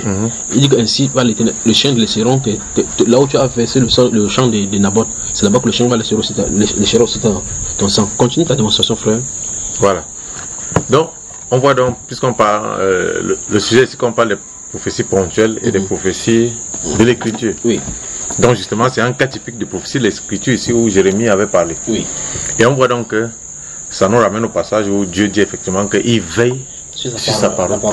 Donc lui-même, le moment venu, il organise les scénarios. Et il utilise donc, on voit donc la toute puissance de Dieu prenant même les ténèbres. Voilà, les ténèbres pour permettant que les ténèbres viennent accomplir quelque chose qu'il avait arrêté. Exactement. Ici. N'est-ce pas merveilleux? C'est merveilleux, mon frère. Je prends un exemple encore une fois par rapport à il y a des choses terribles. Frère, tu désires aller prêcher demain. Il menace de pleuvoir. Tu te places là chez toi, tu dis, oh Seigneur, je prie qu'il ne pleuve pas. Oh Père, ne fais pas qu'il pleuve. N'est-ce pas, frère? Et puis Dieu dit, ok, il ne tombera pas de la pluie. Ils te disent là, tu vas faire ta campagne d'évangélisation. Tu dis qu'il ne pleuvra pas ici aujourd'hui. En même temps, tu ne sais pas quelle prière quelqu'un d'autre a fait. C'est ça. La maison de quelqu'un de brûler quelque part là-bas. Il dit, oh Seigneur, fais tomber de la pluie. Pour qui ça se fait passer sans cette pluie, ça ne peut absolument rien. J'ai dit, ok, je l'accepte, il pleut. On va dire quoi de toi? Faux prophète. Ils ont pris en considération cette autre prière-ci. En tout cas, ils n'ont pas pris ça en considération. Ok, continuons ici. Continuons ici. C'est pas facile. Verset 15. Encore. Non, on a lu verset 16 déjà. Verset 17 maintenant. L'Éternel me dit, ce qu'ils ont dit est bien. Je leur susciterai du milieu de leurs frères un prophète comme toi. C'est le seul endroit où les gens ont dit quelque chose que Dieu a apprécié. Et comme ils peuvent entendre directement, c'est très bien. Et là, il donne directement la prophétie des Messies. Je mettrai mes paroles dans sa bouche. Et il leur dira tout ce que je lui commanderai. Et si quelqu'un n'écoute pas mes paroles, ça j'aime bien ce passage. Et si quelqu'un n'écoute pas mes paroles qu'il dira en mon nom, c'est moi qui lui en demanderai compte. La question c'est si on s'abstient ici que c'est Mohamed qui est ici. Je pense que c'est la parole de Mohamed. Pas du tout. Que Mohamed le seul qui disait c'est la parole de Dieu d'Israël. Pas du tout. Des perversités comme ça. Pas du tout. Continuons. Verset 20. mais le prophète qui aura l'audace Nous y voilà maintenant. de dire en mon nom une parole que je ne lui aurais point commandé de dire, ou qui parlera au nom d'autres dieux, ce prophète-là sera puni de mort. Je crois qu'il faudrait mieux souligner ceci. On ne ferait mieux souligner ceci dans la Bible. Donc, on peut joindre à ces paroles-ci, comme on vient de lire, on peut joindre le livre de Deutéronome, d'Ézéchiel chapitre 16, chapitre 23, et aussi chapitre 36, puis Jérémie particulièrement chapitre 23. C'est dans ce livre de Jérémie chapitre 23, il est question de la menace de Dieu contre les prophètes, qui venaient chaque fois là-bas, ils venaient essayer de donner l'espérance quand ils prophétisaient, quand il y avait la nourriture dans la bouche. Ici, le Saint-Esprit dit, il dit le prophète qui aura l'audace. Il faut être audacieux pour aller dire ainsi dit le Seigneur alors qu'il n'a pas dit. De dire en mon nom. Si tu dis ainsi dit le Seigneur, donc tu amènes que c'est lui qui est responsable. C'est lui qui est responsable. donc, ça veut dire que Dieu est responsable de faire cela. Il dit en mon nom une parole que je ne lui aurais point commandé de dire. Il y a encore quelque chose à expliquer ici. Dieu peut te dire quelque chose, il ne te dit pas de dire. Regarde bien, regardez. Il dit, mais le prophète qui aura l'audace de dire en mon nom une parole que je ne lui aurais point commandé de dire, ou qui parlera au nom d'autres dieux, ce prophète-là sera puni de mort. Donc, Dieu, ici, la Bible ne dit pas qu'il ne lui a pas dit. Il dit qu'il ne lui a pas commandé de dire. Voilà. Donc, imagine que tu as quelque chose, parce que les gens qui ont les sensations spirituelles, parce qu'ils veulent voir quelque chose, tu vas pas parler, mais c'est un vendeur du royaume. Quelqu'un qui va garder les secrets. Donc, une chose, c'est de recevoir. Une autre chose, c'est de savoir quoi faire avec ce qu'on a reçu. Parce qu'on peut recevoir effectivement de Dieu, on fait mal avec cela. Voilà pourquoi il faut la maturité. Amen. Continuons. Alors, peut-être diras-tu dans ton cœur, comment connaîtrons-nous la parole que l'Éternel n'aura point dite? Bonne question. Très bon. Donc, comment savoir si ça vient de Dieu ou pas? Allons-y, lisons le verset.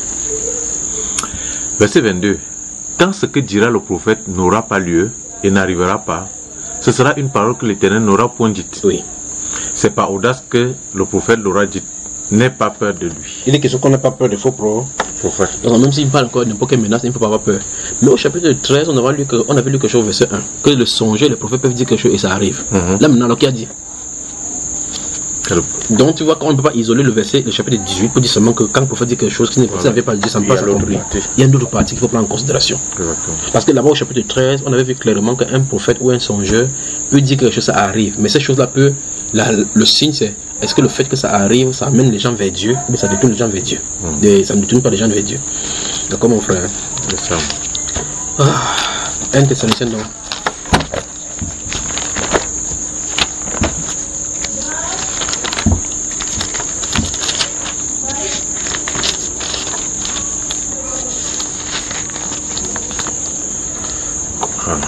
1 Thessaloniciens,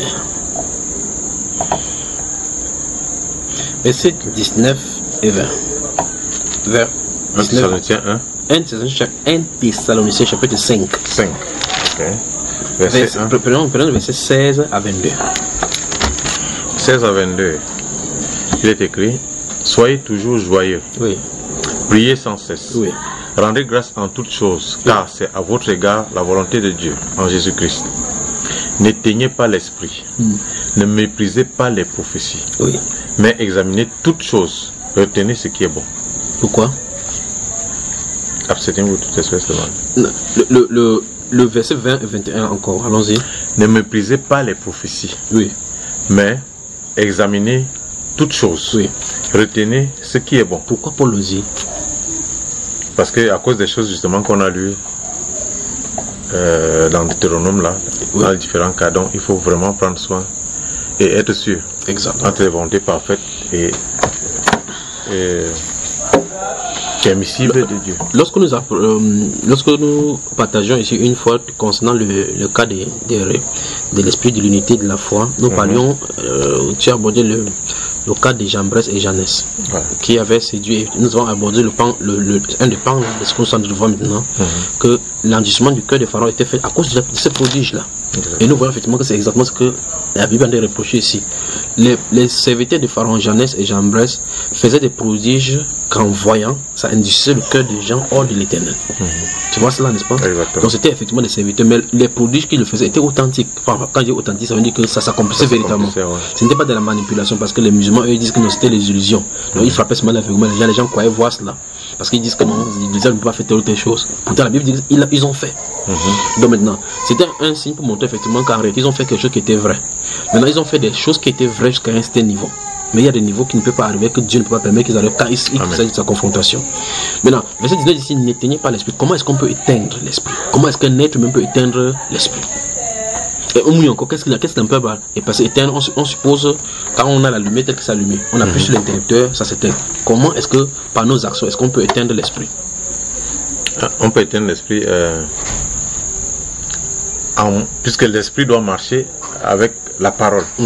Et si on n'est pas en train de marcher selon la parole, donc au fur et à mesure, progressivement, on va arriver au point où l'esprit, on dit l'esprit devient un peu comme quelqu'un qui est timide, donc il ne veut pas se froisser. Et... Donc en clair, ça ne veut pas dire littéralement que l'être humain peut manipuler le Saint-Esprit au point où il le fait. Lorsque le Saint-Esprit nous parle d'une certaine façon des avertissements, par exemple dans le livre d'Éphésiens au chapitre 5 et chapitre 4, il est dit là-bas effectivement que tous les colères ou là-bas soient disparus du milieu de nous, car nous avons été à tous ceux qui étaient scellés de l'Esprit, car nous avons été scellés de l'Esprit par l'Esprit pour le jour de la rédemption. Il dit là, n'attristez pas l'esprit. Ça veut dire que si Dieu nous avertit par rapport à un événement, une situation de notre vie par exemple, notre style de vie, quand vous êtes chrétien véritablement, vous commettez une action, vous savez effectivement, votre cœur n'est plus en paix. Jusqu'à ce que vous repentez. Lorsque ça te fait, vous ne vous repentez pas, ça se fait, vous ne vous repentez pas 1, 2, 3 fois, à un moment donné, votre cœur s'endurcit. Ça s'endurcit lorsque le Saint-Esprit cesse de vous parler. L'essence ne vous coule plus dessus. La Bible déclare à cet instant-là, vous allez commencer à sécher. À cet instant-là, l'esprit s'est éteint. C'est-à-dire que par nos mauvaises actions, par notre désobéissance, nous pouvons éteindre la manifestation de l'esprit dans nos vies. Pas qu'il part. On a dit qu'on éteint parce que, voici l'ampoule que tu as allumée maintenant. Si tu appuies là-bas, l'ampoule va s'éteindre. Donc par notre action d'appuyer sur l'interrupteur, la lumière s'éteint. Mais pas que l'ampoule est grillée ou quoi que ce soit, c'est là, ça seulement éteint. Il faut seulement réallumer. Là, il faut allumer. La repentance, donc, et la reconversion, la repentance profonde le ramène sur la surface. Parce qu'on dit que lui donne l'attitude, parce que le Saint-Esprit ne force pas notre intelligence, ne force pas quoi que ce soit. Tant que nous ne sommes pas grandis, tant que Christ n'a pas pris l'essence totalement en nous, nous ne pouvons pas être prisonniers. Parce qu'on doit grandir dans la connaissance de Christ. Or, tu n'attendras pas à ce qu'un bébé puisse être effectivement comme quelqu'un de mature dans la foi. Tu n'attendras pas, c'est pour ça qu'il y a ces progrès-là. Comme Paul le dit dans la chapitre 3, que mes enfants, pour qui je prouve encore le douleur de l'enfantement, jusqu'à ce que Christ soit formé en vous.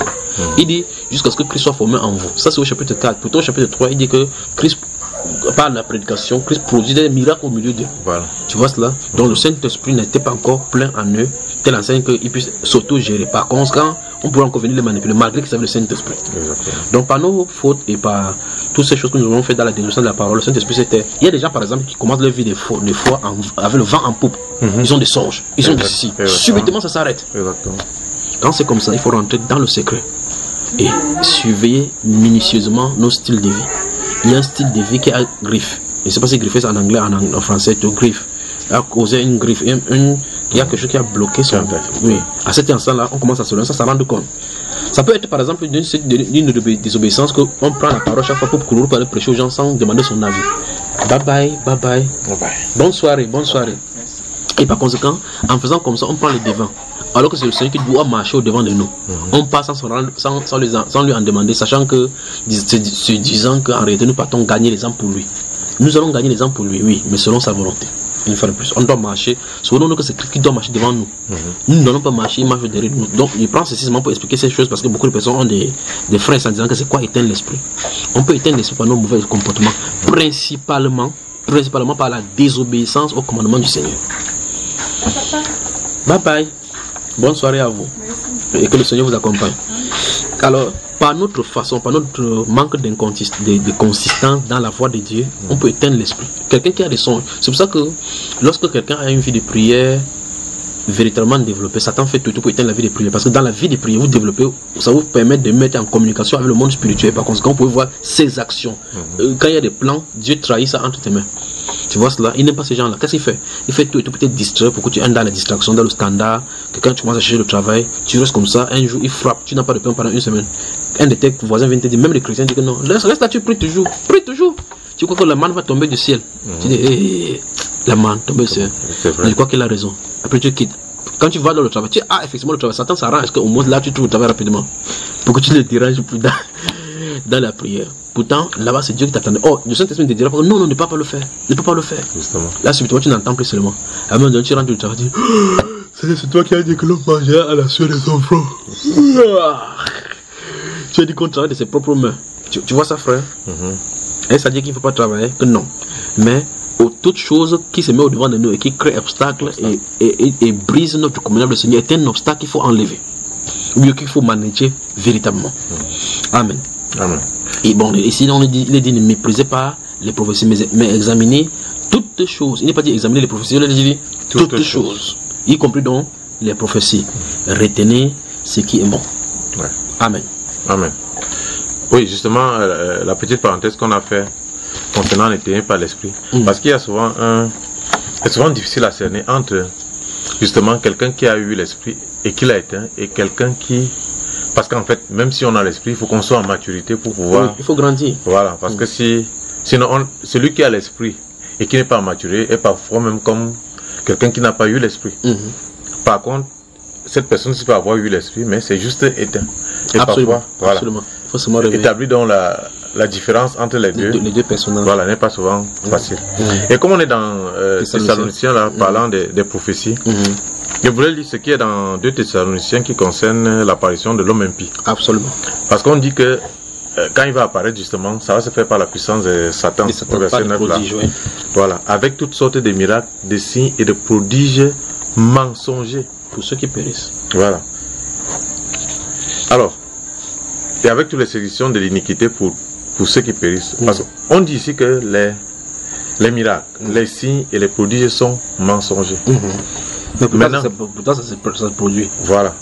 Qu'est-ce qui est le mensonge? Est-ce que ce ne sera pas des signes authentiques faits? Ou alors, les gens voient que c'est authentique, mais en réalité, c'est parce que leur esprit est un esprit mensonger. Je crois qu'on va prendre un exemple simple pour qu'on puisse arranger. Vous prenez une marque de téléphone. Prenons par exemple, sans faire la publicité, une marque X de téléphone. Cette marque X, il y a ce qu'on appelle la propriété intellectuelle. C'est-à-dire que quelqu'un sort son logo, est protégé par les normes internationales concernant la propriété, les œuvres de l'esprit par exemple.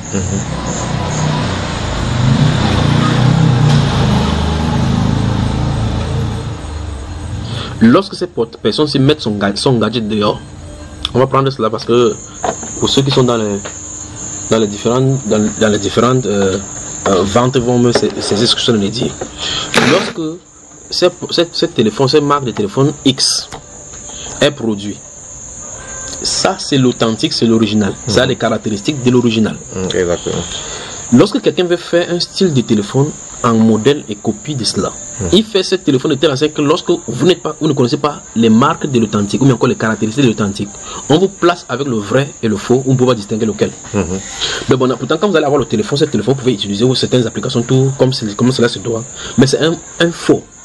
C'est-à-dire que c'est un prodige. Si on prend sur le camp des miracles, il y a vraiment un miracle. Mais la source n'est pas la véritable. Voilà. La source qui est censée produire ces miracles n'est pas la véritable. C'est pour ça qu'on parle de prodige mensonge. Parce que ça vient du père du mensonge. Pas que ce n'est pas un faux, faux prodige. Quelqu'un va recevoir la guérison véritablement. Il va ressentir bien. Ok, j'avais le mal de dos. Ouf, je ne sens plus le mal de dos. Est-ce qu'il ressent le mal de dos? Non, il ne ressent pas le dos. C'est vrai qu'il ne ressent pas, mais le vrai mal qui était parti est venu faussement. C'est pas ça que je me fais comprendre. Vous prenez par exemple une entreprise qui fabrique les cubes aujourd'hui, ou bien encore ça se verse aussi dans les produits laitiers. Vous voyez que cette entreprise-là est worldwide, partout dans le monde entier. Pour prendre l'aspect du cube particulièrement, ils font le cube et le lait. Ils ont le logo se forme étoilé avec le jaune. Comme il est authentique et qu'il est sur le marché, comment ses concurrents font? Ils mettent autre chose, mais ils mettent la couleur jaune. Cette couleur jaune, comme les gens ont dû apprendre que la couleur jaune est authentique, quand on les place dans les rayons, vous pouvez venir prendre cela, partir sans vous en rendre compte, à cause du fait que la couleur jaune de l'authentique, vous savez déjà que c'était le vrai. Ils font tout pour être proche de l'authentique, c'est comme cela. Mais pas que c'est faux. Lorsque vous allez prendre que ce soit pour le cadre du lait, vous allez prendre le lait là-bas de l'autre côté, vous allez c'est aussi le lait. C'est le vrai lait. Mais l'idée qui est derrière est fausse. On se comprend jusque-là, frère. Amen. Donc, ce sont des miracles véritables. Bon, ok. Prenons un exemple simple de Jamret dont nous parlions tout à l'heure.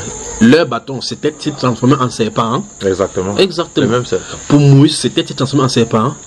Exactement. Mais l'un est vrai, l'autre est faux. Pourtant, pas que c'est le faux serpent. Pas que c'était le serpent en plastique. C'était véritablement les serpents. Mais la source, c'est que c'est faux. C'est pour cela qu'on va recevoir donc les prophéties venant donc des princes des ténèbres, justement. Ok, Satan dit clairement à son disciple, enfin, si les chefs d'État ne trouvaient pas de satisfaction, dis-moi, les gens vont chez les marabouts, effectivement, au Nigeria, au Bénin, au Dabar, si c'était faux et que ça ne marchait pas, les gens n'y partiraient pas. Et par contre, les gens qui font ces choses-là, qui auraient déjà mis la clé sur le paillasson. C'est clair. Les bandits et même les militaires font des prodiges, enfin, vont voir ces gens-là, où on tire, ou tirer en balle, plein sur sa poitrine, comme ça, vous déchargez toute une cartouche, ça ne le touche pas. Ça c'est vrai, ça, frère. En plein là, on vous demande de piquer un couteau sur le corps de quelqu'un. Vous piquez le couteau, ça se tord. Vous mettez sur sa chair, vous voyez comment c'est bien mou. Mais vous enfoncez, ça se tord.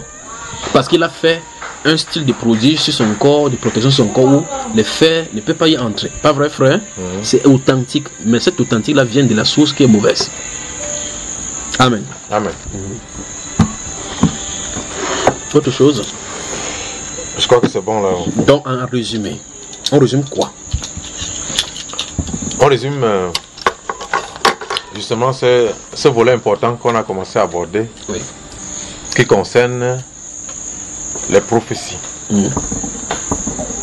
Les prophéties bibliques, donc les prophéties de l'Écriture, oui, et les prophéties ponctuelles qui concernent les vies des gens, des songes et des choses. Les événements qui surviennent dans le quotidien, dans la vie du chrétien. Et la chose qui est vraiment intéressante, on a pris des cas là-bas de Paul, qui devait se rendre à Jérusalem, et on a vu que dans ça, il faut toujours prier pour voir la volonté permissive de Dieu et la volonté parfaite de Dieu. Oui. Et on voit qu'il peut arriver des cas même où la majorité est dans la volonté permissive, oui, et que la volonté parfaite de Dieu était que Paul se rende effectivement à... Quand vous voyez votre pays, par exemple le Cameroun, vous pensez que qu'est-ce sont les événements qui sont déclarés là-bas? Vous voyez, avant de parler du Cameroun, il faut prendre un événement. Dans la volonté parfaite de Dieu, qui doit être le premier roi d'Israël? Qui doit être le roi d'Israël, tel que Dieu veut? David. D'où sortait Saül? Ah, lorsque Saül a été destitué, n'est-ce pas, Dieu allait choisir David pour mettre à sa tête l'homme selon son cœur. Yves Bochet là, qui a régné pendant 2 ans là, lui venait d'où, dans quelle prophétie? Il sortait d'où pour régner? Parce que après la mort de Saül, David n'a pas directement pris le règne. Il y a quelqu'un qui a régné pendant 2 ans. Quelqu'un peut perdre son héritage comme ça. Il parle du Cameroun, par exemple, pour le cas du Cameroun. Il y a des événements qui doivent engendrer et d'autres personnes qui doivent. Je suis en train de parler de celui qui est censé venir. Quelqu'un peut perdre son héritage à cause de la désobéissance. Parce que si tu vas manger dans le camp du diable, alors qu'il est dit, tu n'entreras pas par exemple dans le camp du diable, tu es destitué. Tu as suivi ça, frère? Puis cette personne entend cette voix. Bon, la femme a dit qu'il faut qu'on mange. Elle a dit qu'elle a mangé la parole de Dieu. Elle a dit l'homme ne vivra pas. Elle a dit que l'homme ne vivra pas de l'écriture, mais toute la nourriture qui vient de la seule maison.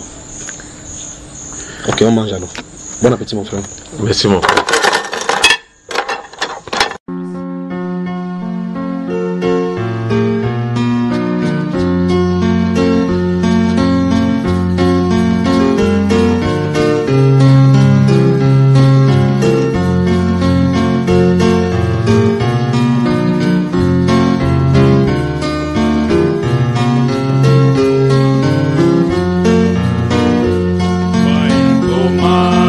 Tout est le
la terre et partout. Maman, il n'y a plus de temps. Répandez-vous beaucoup.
Amen.